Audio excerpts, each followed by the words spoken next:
Vous servir. Union des mecs, votre partenaire pour le développement. ORTC, c'est la pub. ORTC, c'est la pub.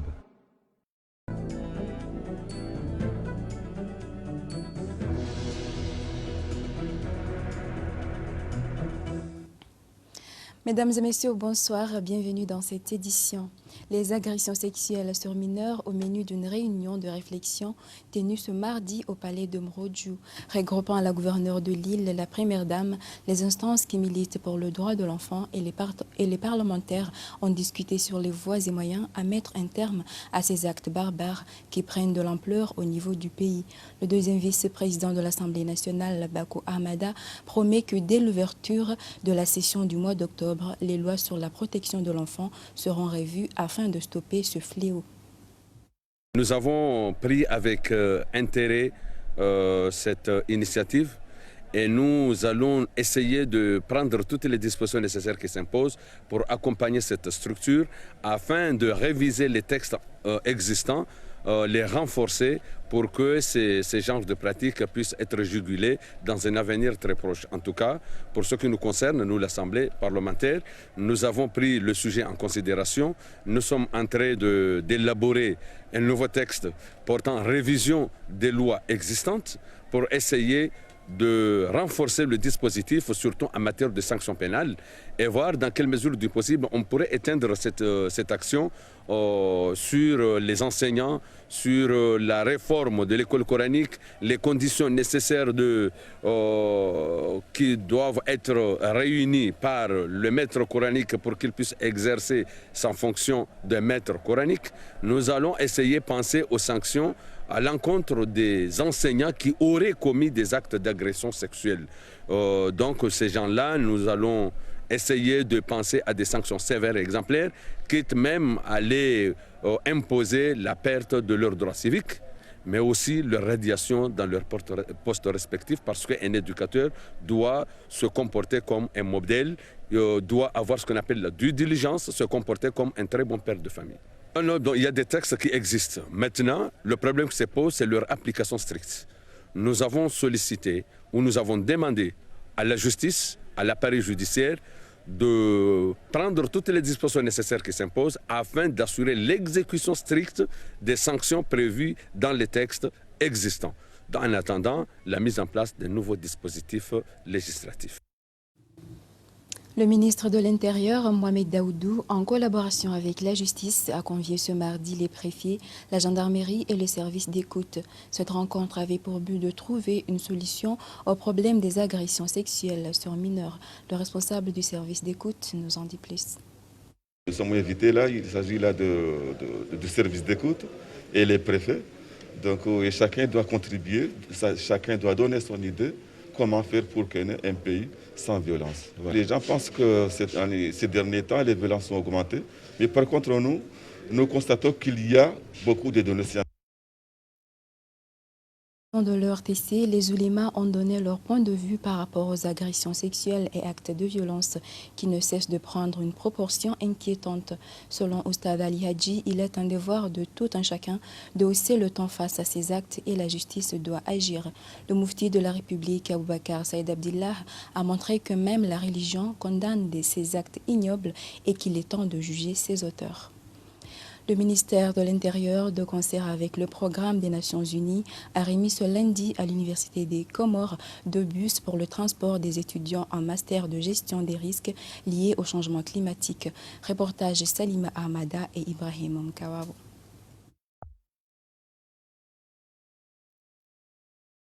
Ces bus viennent à point nommé pour faciliter le travail de terrain des étudiants en master de gestion des risques liés aux catastrophes naturelles. Ce master est mis en place il y a quelques mois pour former des spécialistes capables d'élaborer des stratégies de réduction de résilience au changement climatique. Quelles sont les recherches sur terrain de ces étudiants? Il y a des matières, par exemple, si on parle des dynamiques des milieux littoraux, c'est une matière qui nous oblige à aller vers les littorales, et Et puis, pour bien voir ce qui se passe, pour analyser, pour observer, pour identifier tout ce qui se passe au niveau de ces milieux littoraux. On est en train de renforcer les capacités dans le pays de cadres spécialisés, de cadres spécialistes en cas de catastrophe. On ne le souhaite pas, ça peut arriver, ce sont des tremblements de terre, c'est l'augmentation du niveau de l'eau, c'est les volcans, c'est tout ce genre de catastrophes qui peuvent arriver dans des pays comme les nôtres qui sont des îles. Vous savez très bien que les îles sont soumises à ces risques-là. Le choix de la faculté des sciences et techniques pour ce don de véhicules n'est pas le fait du hasard. On a donné ça à cette faculté parce qu'ils sont l'avenir. De la gestion de catastrophes, il y a beaucoup de besoins par rapport à la recherche et la préparation et pour gérer le catastrophe. Si vous vous rappelez, il y a un an, plus qu'on a l'hurricane Kenneth qui est venu. Cette année aussi, on se bat avec le coronavirus et il y a le volcan Katana aussi qui est à côté. Et c'est très important pour le pays, pour développer la capacité, pour gérer et préparer et la résilience contre la gestion de catastrophes au pays. On peut toujours passer à des formations. Les étudiants qui sont là, ce sont des agents qui ont fini leur formation, qui possèdent des diplômes de licence. Mais aujourd'hui, pour un perfectionnement des compétences, ils vont préparer des masters professionnels pour être beaucoup plus performants par rapport à leurs activités. L'Union des Comores, étant un pays insulaire, est exposée aux aléas du changement climatique, raison pour laquelle il a été nécessaire de former des cadres pour protéger la population de toutes sortes de catastrophes naturelles.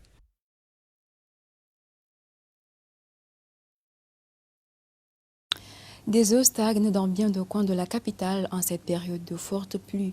Ce phénomène est dû à l'absence de canalisation et ne facilite en aucun cas la circulation des biens et services, avec comme principale cause manque du plan d'urbanisme.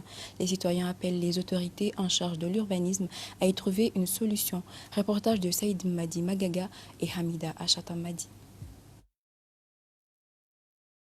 La ruelle qui mène du lycée Mahadi vers l'établissement scolaire Imani de Moroni n'est pas à l'abri des eaux stagnantes qui constituent un obstacle pour la circulation des biens et services. Mais la seule ombre au tableau, c'est que cette zone englobe plusieurs établissements scolaires. La circulation devient complexe en raison de ces eaux stagnantes qui empêchent les gens de traverser, et notamment les jeunes filles. Les chauffeurs sont aussi victimes de ces eaux stagnantes. Ils appellent ainsi les autorités en charge de l'aménagement du territoire de réhabiliter ce tronçon de route. Nos voitures ont du mal à franchir ces eaux stagnantes. Nous pensons que les autorités compétentes se doivent de réhabiliter cette ruelle pour faciliter la vie des gens.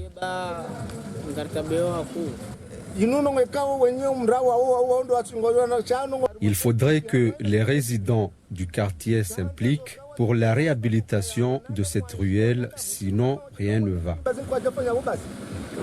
En somme, les autorités compétentes se doivent d'établir une feuille de route pour la ville de Moroni. Le ministre de l'Emploi a organisé ces temps-ci à Domoni en juin un point de presse pour présenter aux jeunes les 4 projets devant les aider à créer leur propre emploi et lutter contre le chômage. Reportage de nos confrères de Lille.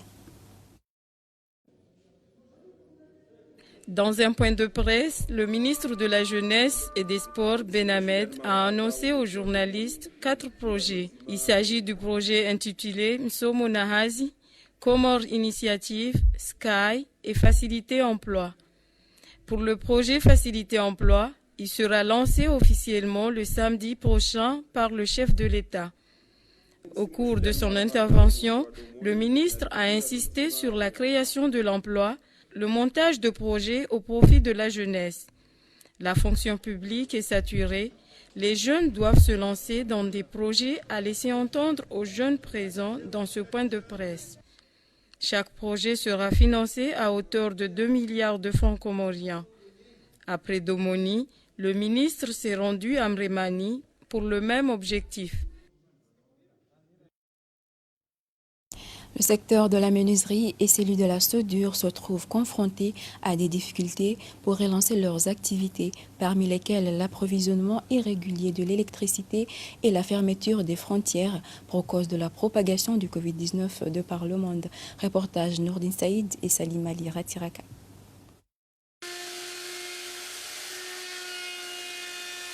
Ces fabricants de meubles, tables, lits, fenêtres, entre autres, reconnaissent un léger rebondissement de leurs activités suite à l'allègement des mesures relatives à la Covid-19.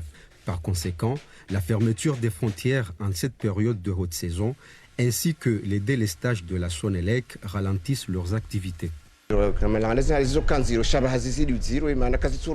D'habitude, on rencontre des difficultés dans nos activités, mais actuellement, il y a une lourdeur.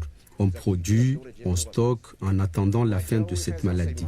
Les clients viennent se renseigner, mais ils n'achètent pas.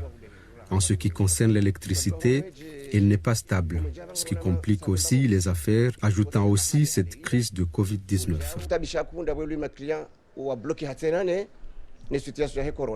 Même son de cloche pour le secteur de la charpente métallique. Ces derniers sont touchés par cette crise économique. Ils déplorent l'irrégularité de l'approvisionnement de l'électricité et la crise de la Covid-19 qui pénalise l'arrivée de la diaspora en cette période de grandes vacances. Tout a changé parce qu'au début, on arrive à trouver des marchés à faire venant de nos frères de la diaspora.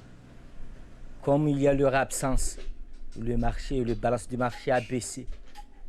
Bon, on arrive à faire du boulot, mais il n'est pas comme avant.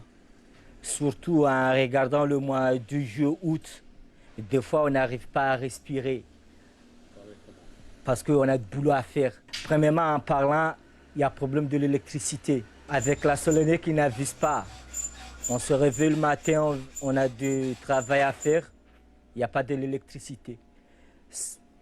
On ne sait pas quand il y a de coupure ou bien quand il y a l'électricité. Malgré cette crise de récession économique liée à la fois au Covid-19 et le manque de l'électricité régulière, ces deux secteurs qui font partie du poumon de l'économie comorienne ne ménagent aucun effort pour répondre aux attentes de leurs clients. Autre volet de ce journal, le coordonnateur national de lutte contre la Covid-19 a tenu ce mardi une conférence de presse. Cette entrevue avec les journalistes avait pour but d'éclairer l'opinion publique sur l'actuelle situation du Covid-19. Le rapatriement de 537 Comoriens, dont 400 à Madagascar et 137 en Tanzanie, à l'en croire, il est d'une importance capitale que les Comoriens regagnent le pays, mais à condition qu'ils achètent eux-mêmes leurs billets, après quoi les autorités compétentes s'occuperont de leur prise en charge. Mais maintenant, le président de l'Union a décidé que pour le cas de ceux qui sont à Madagascar, les 400 recensés, plus les 137 qui sont en Tanzanie qui vont venir, bon, la prise en charge, les tests et la prise en charge liés ou non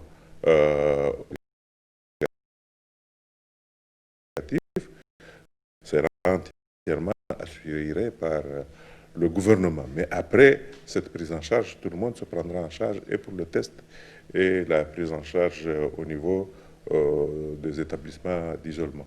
Donc nous maintenant on attend d'un moment à l'autre à ce que ceux qui sont à Madagascar, qui bien sûr vont payer leur billet, rentrent. Et dès qu'ils rentrent, ceux aussi qui sont en Tanzanie vont rentrer.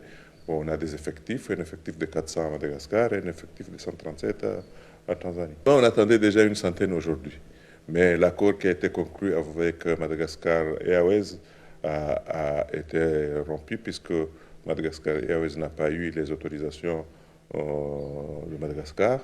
Donc nous attendons à ce que ceux qui sont là-bas négocient avec une autre compagnie pour venir prêter Air Tanzanie qui est prête à les ramener aux Comores incessamment.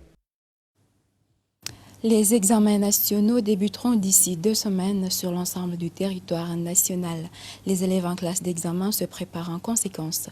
Nos reporters se sont rendus à l'école Ali Souna et école de Moueni. Je vous propose les images de Salim Zarkachi et le récit d'Anliaou Ayouba. Ces élèves sont les candidats aux examens de fin d'année scolaire 2019-2020. Stylo à la main, leur cahier sur la table. Ils sont très concentrés à suivre leurs professeurs. Ils débutent les cours dès 18h à 20h, tout en tenant compte des heures du couvre-feu.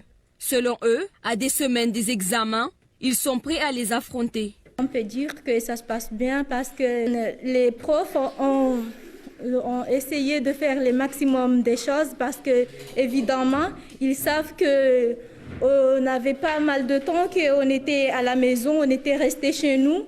Il n'y avait pas de cours à cause de ce Covid-19. Donc, les profs ont décidé de venir ici pour nous aider. Et alhamdulillah, ils ont fait le maximum de choses pour nous rappeler et pour nous réenseigner ce que nous avons appris avant.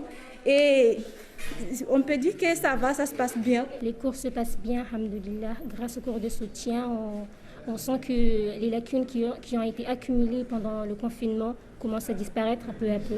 Exactement, les cours ça se passe bien, malgré la difficulté de cette maladie, mais ça va. 3 heures de temps ne leur suffit pas, mais chacun veut s'évaluer à travers des exercices théoriques et pratiques. Ils sont reconnaissants auprès des enseignants qui ne cessent de les accompagner en organisant ces cours de soutien. Pour les profs, j'aimerais les remercier pour tout ce qu'ils sont en train de faire pour nous, parce que quand même, ils ont laissé leur travail, leurs enfants, leurs femmes, et ils ont pris les risques de circuler partout jusqu'à venir ici pour nous enseigner et pour nous aider, parce que quand même, bientôt, nous serons des responsables.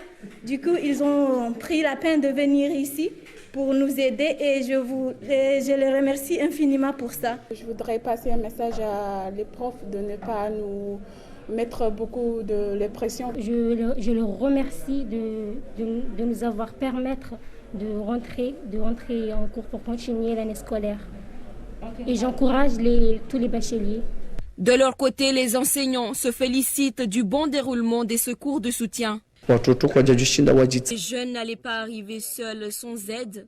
Leur apporter notre soutien pour ces cours du soir a été nécessaire. Et Dieu merci, tout se passe bien. L'année scolaire 2019-2020 a été perturbée à cause de la crise sanitaire, mais n'empêche que les élèves en salle d'examen s'y préparent. Opération de nettoyage ce dimanche à Ransamou et Maluzini. Cette initiative prise par des jeunes vise à épargner la population de toutes sortes de maladies liées à l'insalubrité. Reportage Mouanazaliata Mohamed et Ahmed Abdallah Hussein. Les images de Salim Ali Ratirak. Période de pandémie du Covid-19, la propriété dans les différentes villes et villages est de rigueur. C'est la raison pour laquelle les jeunes de l'association Warafou de Hansambou ont pris l'initiative de se débarrasser de l'insalubrité qui jonche les rues et ruelles. C'est une façon de sensibiliser la population et les usagers de la route sur les dangers et les précautions à prendre pour se protéger contre la pandémie du coronavirus qui ne cesse de gagner du terrain à l'échelle mondiale. Nous faisons appel au peuple qui viennent jeter les ordures aux environs du village d'Hansambou d'essayer d'arrêter ces dépôts-là. N'est pas bon en matière de protection, en matière sanitaire, il n'est pas bon. Donc nous faisons appel à tout le monde d'essayer de comprendre ce message, de ne pas jeter les ordures dans les environs de Hansambou. La santé est l'affaire de tous. C'est pourquoi l'association Warafou de Hansambou appelle la population à prendre ses responsabilités tout en respectant les mesures barrières afin d'éviter la propagation de cette maladie du Covid-19 dans le pays. À Maluzini, hommes et femmes se sont mobilisés pour se débarrasser des mauvaises herbes et ordures de toutes sortes. Cette initiative des habitants du quartier ne vise qu'à protéger l'environnement, mais aussi épargner la population contre toutes sortes de maladies causées par l'insalubrité. L'association Réseau Femmes d'Iconi a apporté sa pierre pour le ramassage des ordures en mettant à leur disposition un camion. Selon un habitant de Maluzini, la propriété est une affaire de tous et ceux du quartier ne ménagent aucun effort pour y parvenir. En international, l'ancien président sud-africain Nelson Mandela aurait eu 102 ans cette année. Le jour de son anniversaire, les Sud-Africains donnent leur temps pour honorer le long combat de 67 ans mené par cet homme d'État pour combattre le racisme et l'oppression. Cette année, des chefs cuisiniers ont fait montre de leurs compétences pour nourrir des milliers de personnes venues des milieux détériorisés. Les Émirats arabes unis ont lancé avec succès leur première sonde vers Mars. La Chine a commencé à réouvrir les cinémas dans les zones à faible risque pour la Covid-19. La mesure est une bonne nouvelle. Au bilan, l'effondrement de la monnaie a créé une crise économique sans précédent et le mouvement de contestation, la corruption des élites se poursuit. Reportage d'Euronews et France 24. L'ancien président sud-africain Nelson Mandela a apporté de l'espoir à une nation durant les sombres heures de l'apartheid. Pour honorer son héritage, des chefs de 10 villes d'Afrique du Sud ont été des plus occupés dans leur cuisine. 67 000 litres de soupe fraîchement préparée ont nourri 300 000 personnes qui peinent à survivre dans une Afrique du Sud en confinement strict. En tant qu'école, nous cuisinons depuis le confinement. Et nous avons joué un rôle pour changer notre société et changer la communauté. Donc cette soupe est un mélange de plusieurs choses, mais surtout très copieuse. Nous bénéficions de l'initiative Rise, qui nous donne un baguette de riz, de lentilles, de soja, qui permet de se sentir en meilleure santé. Et donc je suis ravie que quelqu'un bénéficie d'un repas traditionnel. Donc les gens sont nourris. Les cerveaux derrière la campagne, des chefs pleins de compassion et SA Harvest, espèrent que l'initiative aidera les Sud-Africains à ne pas se coucher le ventre vide. La mission des chefs pleins de compassion vise à nourrir la nation et nous l'avons fait depuis ces 12 dernières semaines, en partenariat avec SA Harvest, qui sont le champion alimentaire et nous fournissent le produit. Ce projet ira bien au-delà de la journée de Mandela. Lors d'une véritable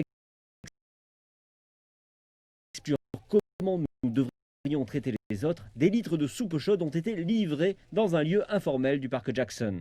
Pourquoi j'ai choisi cette communauté, une si petite communauté? C'est parce que pour eux, c'est difficile d'accéder au commerce. La plupart des enfants ici sont dans le besoin. Il y a tellement de gens ici, je n'ai même pas les mots pour en parler. Mais quand j'y ai mis les pieds, j'ai été ému au plus profond de mon cœur. Le confinement en Afrique du Sud dure depuis près de 4 mois. En dépit de la morosité engendrée par les pertes d'emploi et les baisses de salaire, l'esprit d'Ubuntu et de Nelson Mandela demeure fort. À moins du coup d'un cappuccino, les Sud-Africains ont ouvert leur cœur et se sont investis avec générosité dans cette initiative à l'égard de ceux qui ne savent pas d'où viendra leur prochain repas.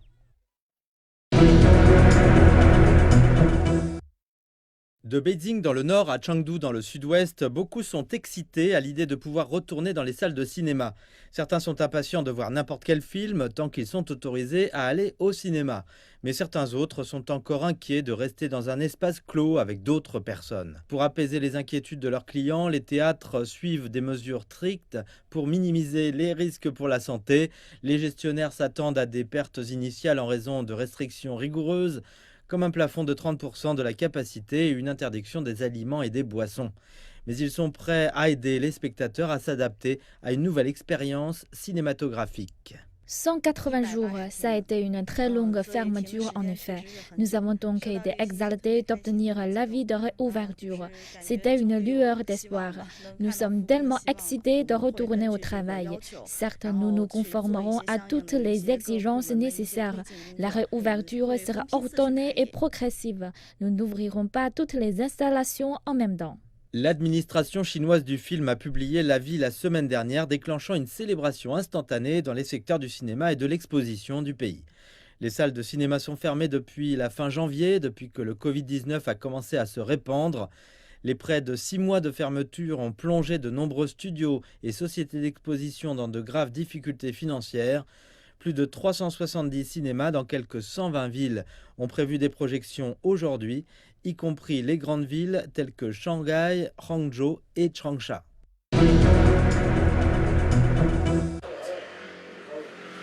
Des devises étrangères, des livres libanaises, des caméras partout. une Kalachnikov à portée de main. Malgré la crise, ce bureau de change tourne à plein régime. Le pays du cèdre est en faillite. Depuis le début de l'année, la monnaie nationale a perdu 80% de sa valeur.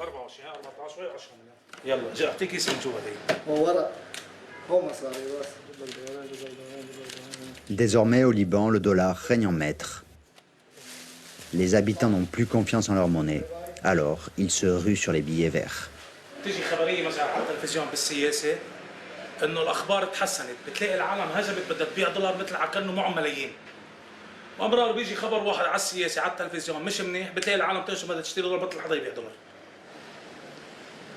Pour contrer la dévaluation, le système bancaire limite les retraits de dollars et fixe le taux de change.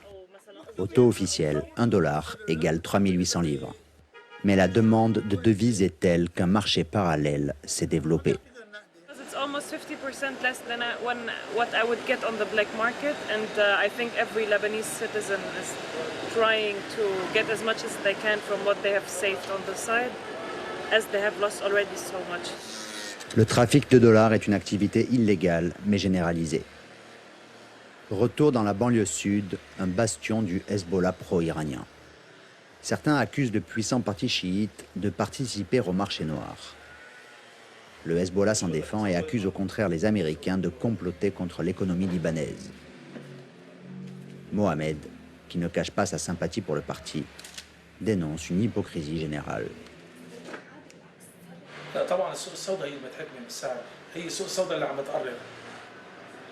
Pour lui, les agents de change sont des boucs émissaires. Il a déjà été emprisonné puis relâché sans être inculpé.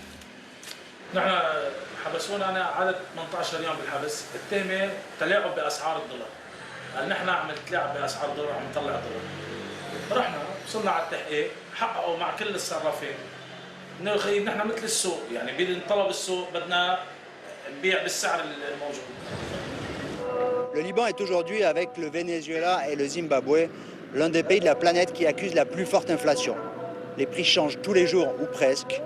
Pour des millions d'habitants, la vie quotidienne est rythmée par les fluctuations du taux du dollar au marché noir.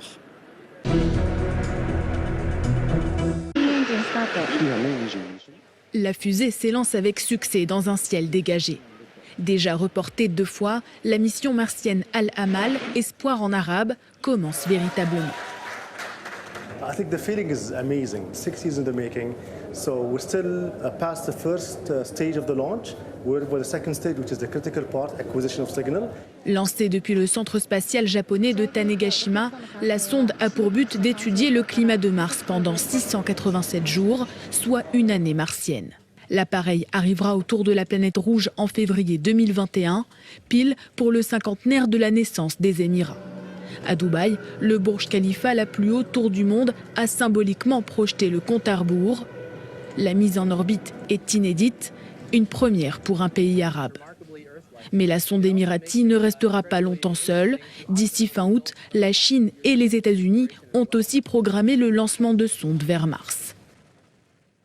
If one day humanity decides to put a human on Mars, then we'd like to contribute to that effort. Les Émirats arabes unis ne cachent pas leur autre ambition, établir une colonie sur Mars d'ici un siècle. Avant de clore cette édition, le bulletin du ministère de la Santé du 19 au 21 juillet 2020. Le pays a enregistré 3 nouveaux cas, 6 nouveaux guéris et 0 décès. Au total, 337 cas de Covid-19 et 319 guéris, 11 cas actifs. Renforçons les mesures barrières pour barrer la route à cette pandémie. Et c'est la fin de cette édition. Merci d'avoir choisi l'ORTC. À la prochaine.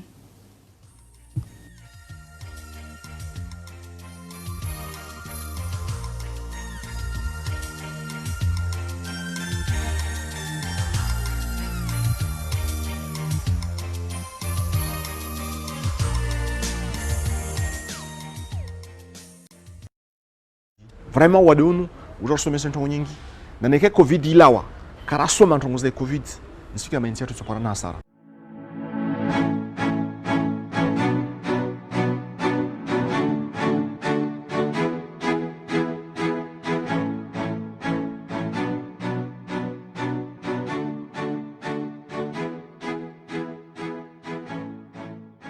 pour une première fois,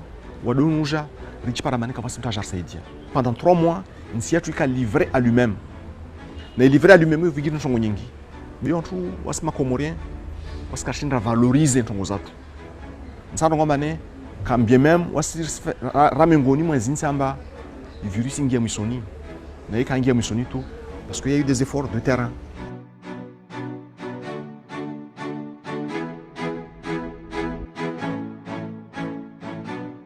Dans notre encore en Afrique subsaharienne, Afrique subsaharienne, on a le nombre de décès entre fort à l'Afrique. Donc, na Comores en Afrique.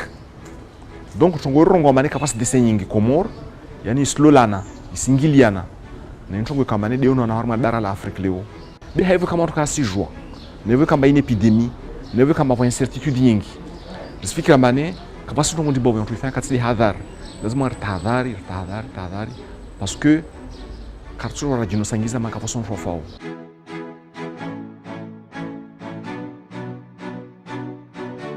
Vou grupo yarsana mbaskoza. Não, kasna vano kudzao, kasna homa, kasbali hampumu, kasko wanana virus. Wana on foi stronga manar mantumia covid wasika, on tamanino ka kudzovano. Or ngola manema porteur asymptomatique, o do wingi. On tro hatoire parce que le rot sabadza wadi arminzi. Kasjona mana fete, a jakin saskins nanya na vala sabadza wadi. Hautsamba ruwane ne virus sabaha arminzi. Tungehandra ilazmani rangalie on trouve un suspect, il doit tester. Donc là, on entend un suspect, on doit tester. Mais car par cas, on va essayer une carré par avant. Il s'engage qu'elle est par avant, rangali qu'elle est m'interroger. On va en cas autour de lui en gavi. Mais quand il a sur un mané, harmo excusa vira, comme zavira. C'est en contact entre kumi, entre Chirine, entre Talatine, lazima roazungue activement doit tester. Doit tester. Je vais par exemple on contrôle les virus sur la casse du chou. Les cas casse mais on va tester. Mais lazima on va suivre tous les jours température zao, na lo évolue ta jour rangali. Il se lazima ni harmas lieu public zatu. Normalement poste on se livre. Hein? Il lazima limiter ce contact avec contre. Il faut on va appliquer des mesures barrières. Surtout une distanciation physique ni rongolo. Abane vani le na van ça tient masque. Mais on met ça à 2 mètres na wam.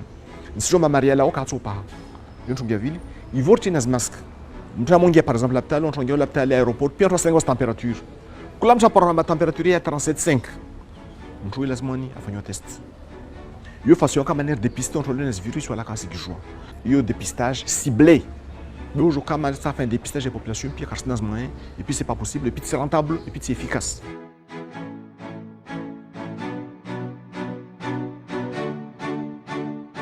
Le Covid organique, c'est un peu de dose nyingi aussi. Aussi, nous avons à peu près 300 doses. 300 doses, ils ont été saline. Riva entre les au premier front. On est au premier front. Donc, on est au premier bamba ou afanyawazi. Puis, on vole le Covid organique. Donc, on est sur le terrain. On est au Scamigini, ma agent de santé communautaire, ma médecin de district, ma infirmière, il faut en 3e ligne, on est ma médecin, un service chaud. On a un service de Covid, on a un travail communautaire sur le terrain, mais on a une urgence.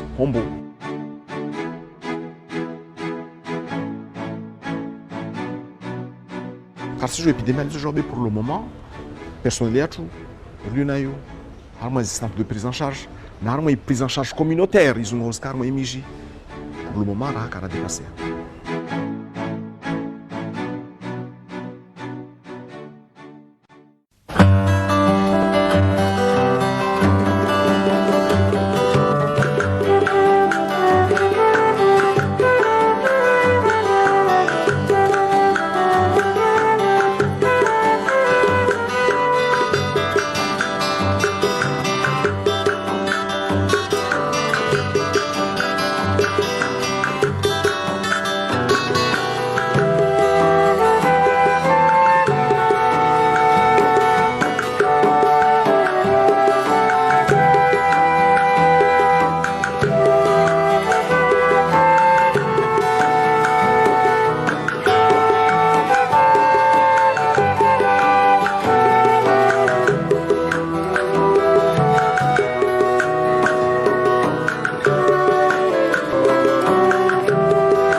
Assalamu alaikum mwangalizi watukufu wa television ya Taifa, rehema na amani juu ya hanyu. Ya wizara ya heshiha yuhondana na wandu wararu wa nyumeni walona wade wa COVID-19 ikao mzima ngazija wa ilinzwani. Sheidadi shiwasuli wandu majana mararu na mengo miraru na mfukari. Owanyumeni wabona ngwa usita. Sheidadi shiwasuli wandu majana mararu na 19 walio haruma utundi wa zihiru ngwa 11 ikawo wanengazija mfukare nzuani mwali wabono wonti pia. Omjihifadhi ngio muhimu ili ushashiza owade banu nsiju. Abengenge la dhimu haini ranya ya rengezi hadhari zonti ili ujipuka na nuwade na uvukisha owasaya. Le suala la huwana wajurihilwa woli hafilisha haku ye mavamana heze daraja zonti. Mfumneinu ye muhafidha wa helesi walangazija na bibi nambari wahanda bibi Ambari Azali Asumani makungumanyo ya wanaone zitendwa za kifujari. Watanganyi hawadima ili utwali ya yenamna wajurwa wa msanda wa hautia baho ye zitendwa za peuzinu. Waliho de mawakala wakahadhir harumo monano benva waho mwezi wa Oktobro kabil ngwajo uramato kanuni ya sharia hifadhi yoye mwana mtiti nezitendwa zonti za kifujari. Bibi Ambari Azali Asumani na Muhidini Siti Farwata wajitamka hena mnaini. Mikataba mingi sinyewa ni rais wa hejaula ya uhifadhi mdumshene mwana mkomori na ndongoja mandazini. Ile jumba la mawakala wati wa sharia soncha shiza usaidie mdumshe noan uidiwa kendo arwaze selil de kutizo wajaba hondi ha wakati kaujua rerenga ngabwaneka wa honda na mikasa hiyo wakarudiliko likwa jakawenda waja buritanziania ukayari tsahona wao wakauja wadungwa warejeziwa huliomba izazana za hauzanda liko liwasome ili wareje imolikoli wasisoba kimondani yodo tungu neze no zero heze nongozini wakati hizi hundoe mwana helia tijo hanza kwezi uandu wa helua damina wanahangu wa prepare texti bano anjele afanyua iribe hala asamblea wa vote elua hiyo tijo hanza mwenjezi na mwenjezi harumwa ces textes pour la protection des enfants. Pour la protection des enfants, vankarja jorro za deuxième boulio, chando wana. Nous autorisons que monsieur le juge, monsieur les avocats, namtafadhali riesere ye castration chimique. Namkera dhiritie. No castrewa chimiquement, abwana heli yabunguru arhafadho hatu arhafadho no wasaya. Yonge hamade corona. Nara wakastere kwezi wadahuli mwandu Mwenyezi Mungu. Yembabale mwana kanahula yemzate bahi ajale mwana ngutojodo naja matsohe roha kabati ndongozi hozao hamade kangono bahi ndukutujwa huila wakati wa huja rutali zenogwa lazima rifanye rihifadho wana rawaumera washe nane mndu mzade bangono utungu. Hele suala linuwilo waziri wa hezi habari za ndani Mohamed Daudu hapara imaliwali madhamana wa mahakama ya hifadhi na wajawi mbawa iko huishilia wana wajurihilwa ili utaha mashawiri yonti hauharaka ili mihima ya ujuruhu wana ishinde ikaze kifunari mushili. Gelazimu wake hukuma zijoka nziro. Wakale umri ya viole. Tidavua viole